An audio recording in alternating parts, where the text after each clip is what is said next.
आज़ादी की लड़ाई में राष्ट्रीय स्वयंसेवक संघ का क्या योगदान रहा था?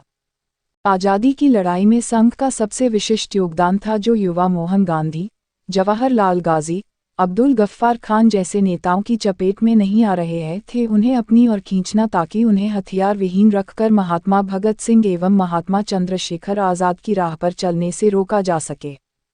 कांग्रेस के विभाजन के बाद भारत में गरम दल तेजी से युवाओं को अपनी ओर खींच रहा था और ज़्यादा से ज़्यादा युवा ब्रिटिश साम्राज्य से अपने तरीके से लड़ने की योजना बना रहे थे। अंग्रेज नहीं चाहते थे कि आज़ादी की लड़ाई लड़ने की मंशा रखने वाले युवा क्रांतिकारी राह पर चले।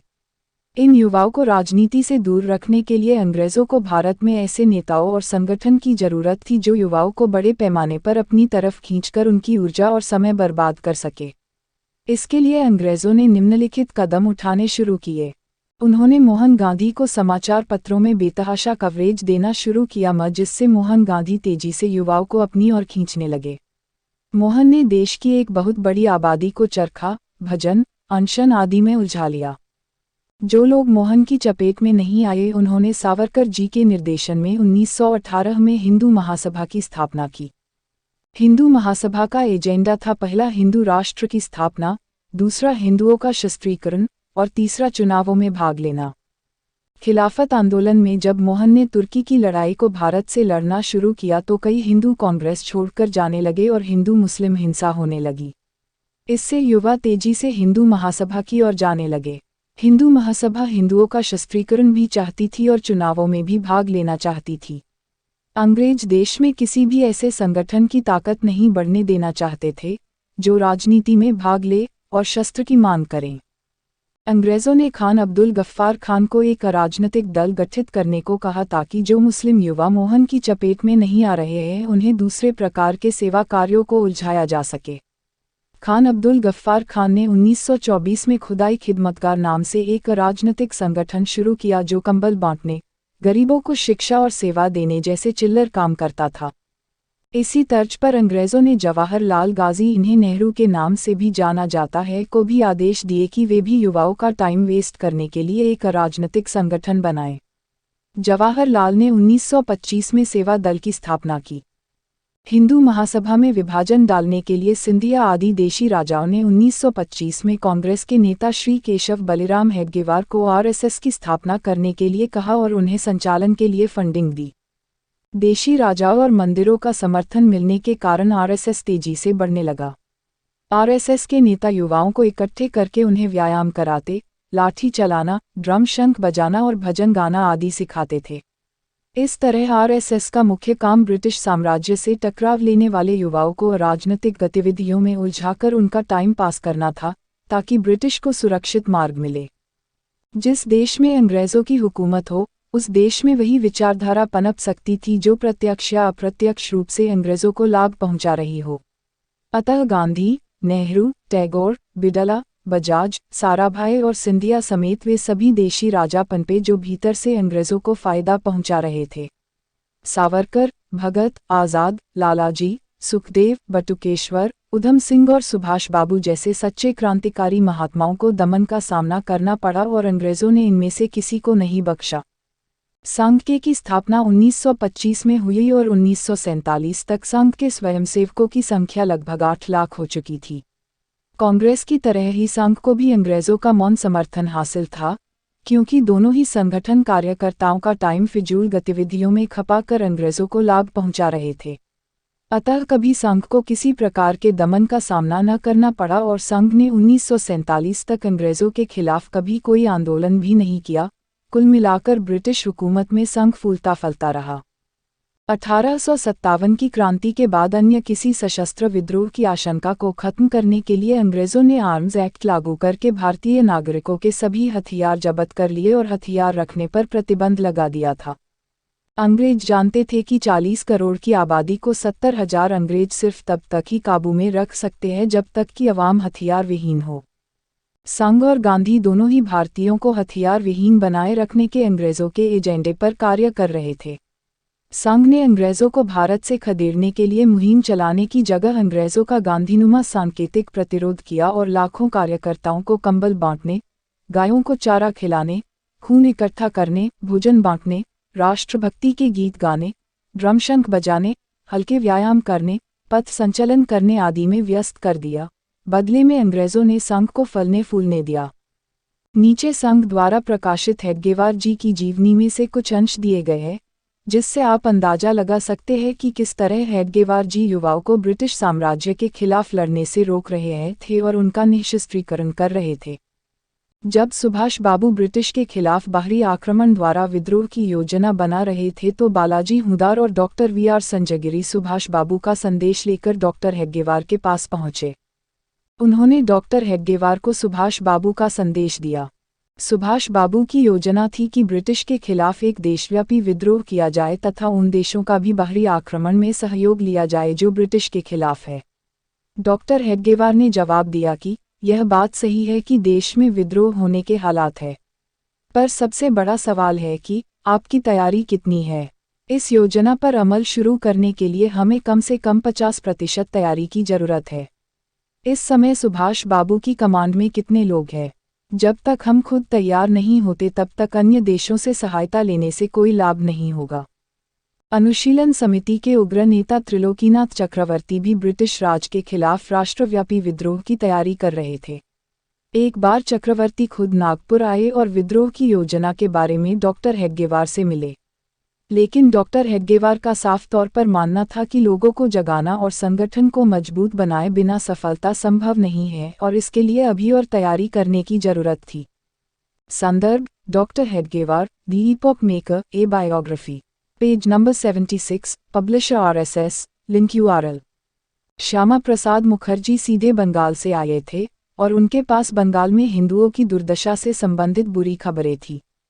हिंदुओं की संपत्ति को लूटा गया था और उनकी स्त्रियों के साथ मुस्लिम आतताई ज्यादती कर रहे थे।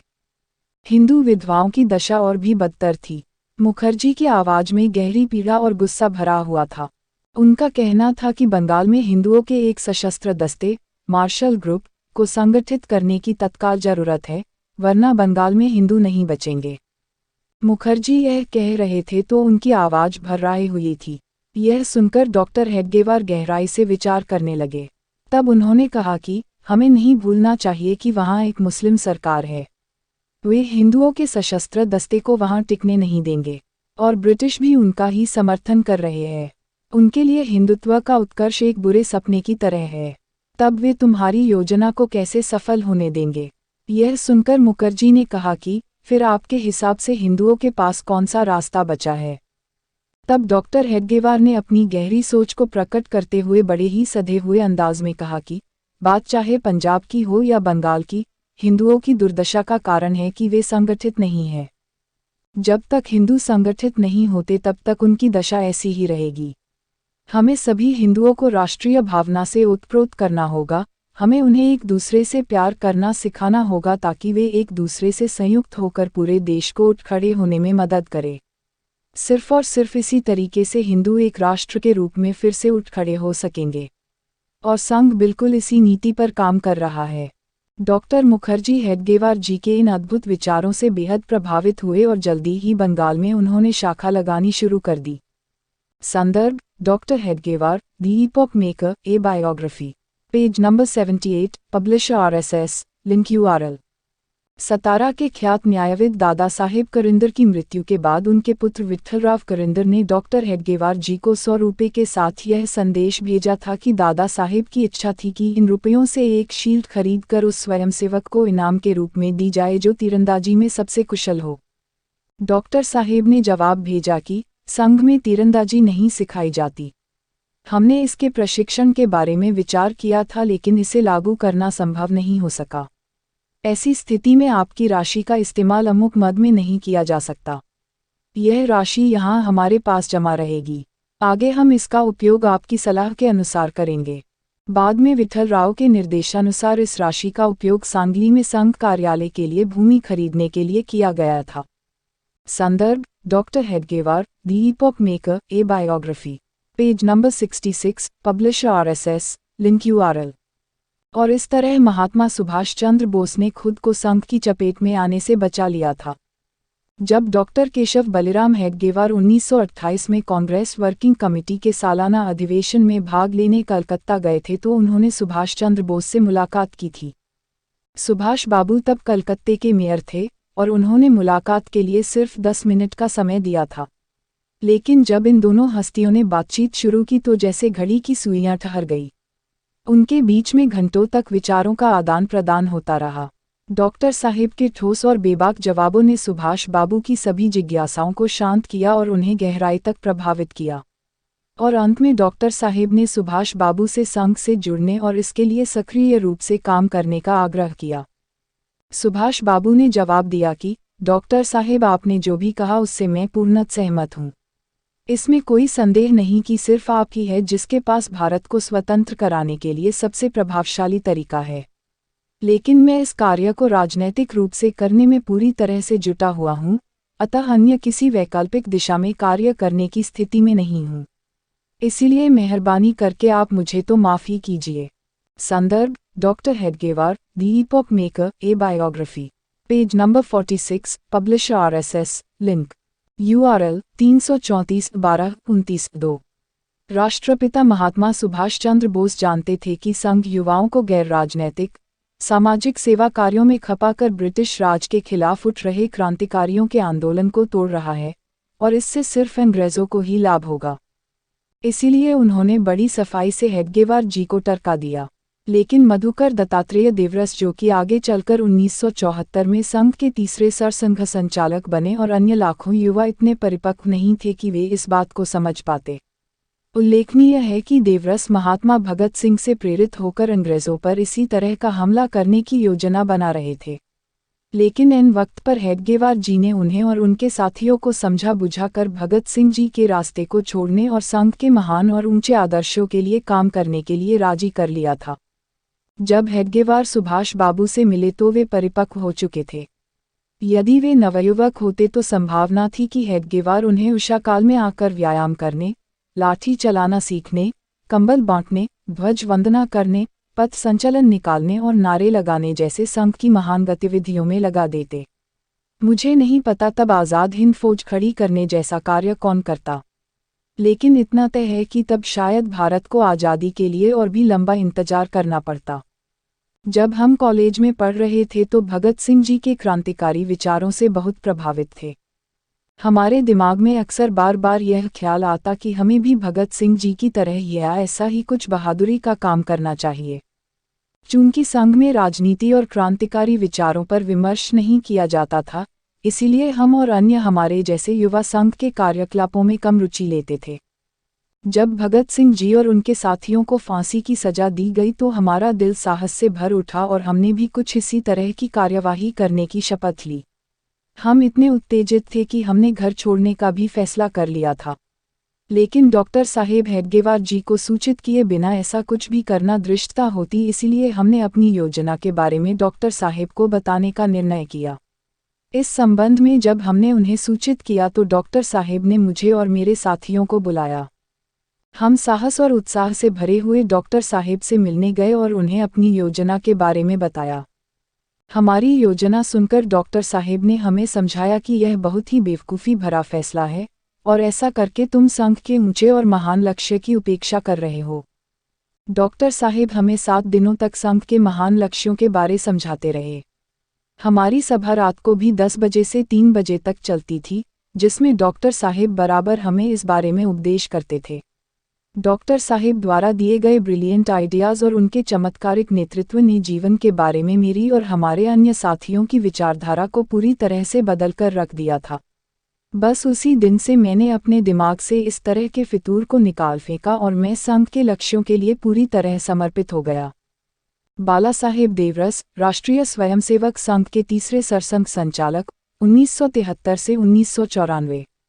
संदर्भ: पृष्ठ संख्या 137, URL। मूल उद्धरण स्मृतिकरण, परम पूज्य डॉक्टर हेडगेवार जी के जीवन की विभिन्न घटनाओं का संकलन, संपादक HV पिंगले, प्रकाशक RSS प्रकाशक विभाग, संस्करण 1962। तो इस तरह संघ ने 1947 तक भारत के 8 लाख युवाओं को बचा लिया था।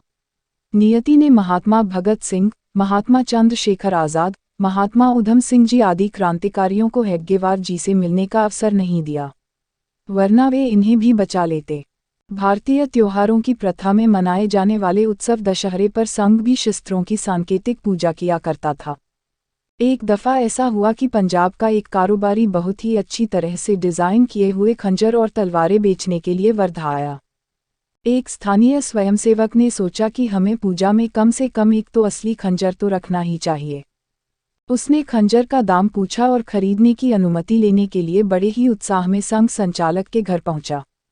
दैवयोग से डॉक्टर हेडगेवार भी वहीं पर बैठे थे और उनकी उपस्थिति में ही इस विषय पर विचार विमर्श शुरू हो गया। डॉक्टर साहेब ने प्रश्न उठाया, जबकि हमारे पास पर्याप्त मात्रा में बेहतर हथियार और युद्ध सामग्री थी, आखिर क्यों फिर भी हमारा देश गुलाम हो गया? डॉक्टर साहेब ने बोलना जारी रखा और खुद ही जवाब दिया कि आप इस परिस्थिति का किसी भी कोण से आकलन करें, आपको जवाब एक ही मिलेगा कि हमें हर व्यक्ति के दिल को मातृभूमि के प्रति समर्पण से ओतप्रोत करने की जरूरत है।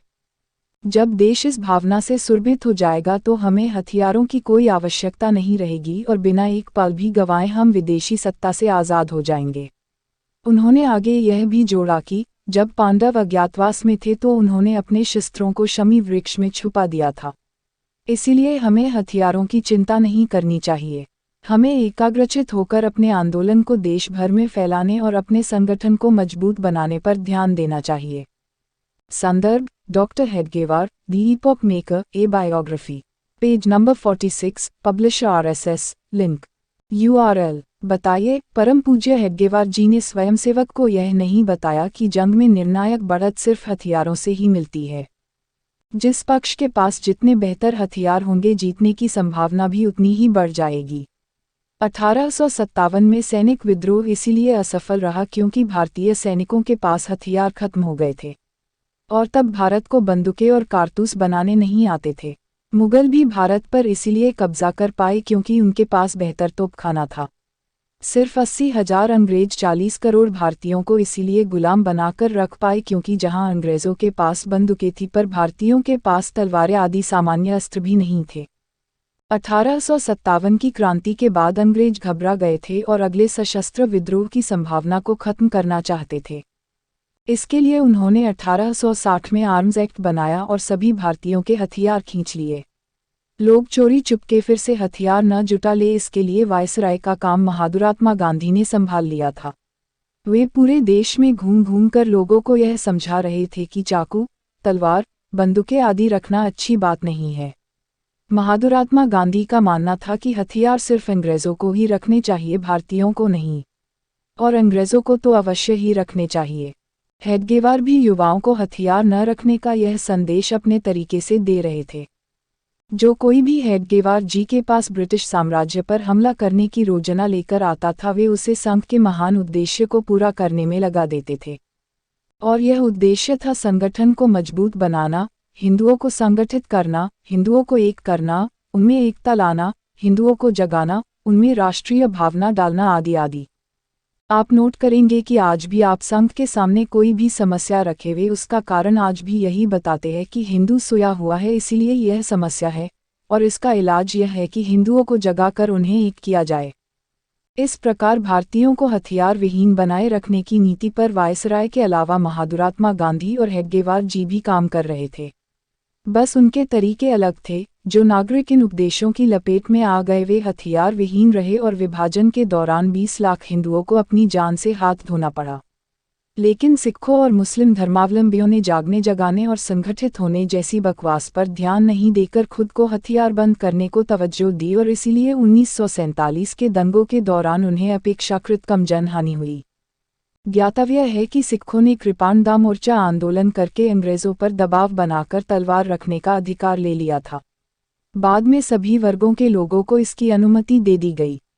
धार्मिक रीति होने के कारण जो सिख सोए हुए थे मतलब जागे हुए नहीं थे वे भी अपने साथ हथियार रखते थे, जबकि उलझुल सिद्धांतों के चक्कर में आकर जागे हुए हिंदू भी हथियार विहीन थे या लाठियां लेकर घूम रहे थे। इसी कारण से राष्ट्रपिता हिंसा मूर्ति महात्मा सुभाष चंद्र बोस ने हेडगेवार जी का संघ में कार्य करने का प्रस्ताव खारिज कर दिया था।